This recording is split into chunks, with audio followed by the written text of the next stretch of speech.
Hi, in today's tutorial, I'm going to show you how to open the cPanel on GoDaddy. So before we start, of course, the first thing that you would like to do is just go and open whatever browser you are going to use to follow this tutorial steps with.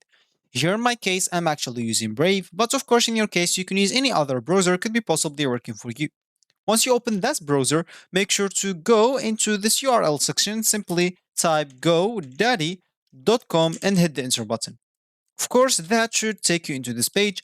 And if you're facing any issues with the language, as I faced in my first time in this website, you'll have to scroll down until the bottom of it and make sure to change the country or region, which will change the language with it. Of course, if you want even to change the currency, that will be possible.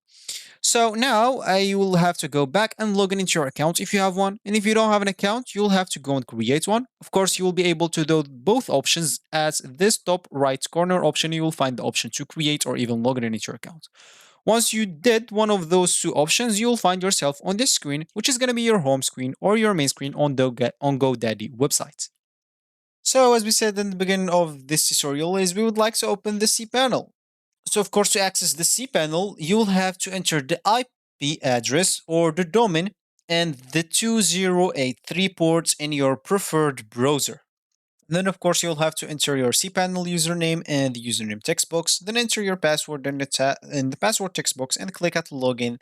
The cPanel tools interface will appear to you. Of course, you'll have to open a new tab to even get into this. So what you have to do, of course, is just here type HTTPS two dots. And of course, here just type your domain name. For me, as an example, this one, .com. What you have to do here right now, as we said, is just to add the 2083. So make sure to type those two like points, then 2083. And the last thing that you will have to add here is just a slash. Then you will have to enter your security token. Then click at the enter button. That will take you into the cPanel. And from there, you'll have to enter your username and password, as I said. Then log in into your cPanel. Then everything will appear into you. So this will be actually for this tutorial. I hope you like it. Thank you guys for watching and goodbye.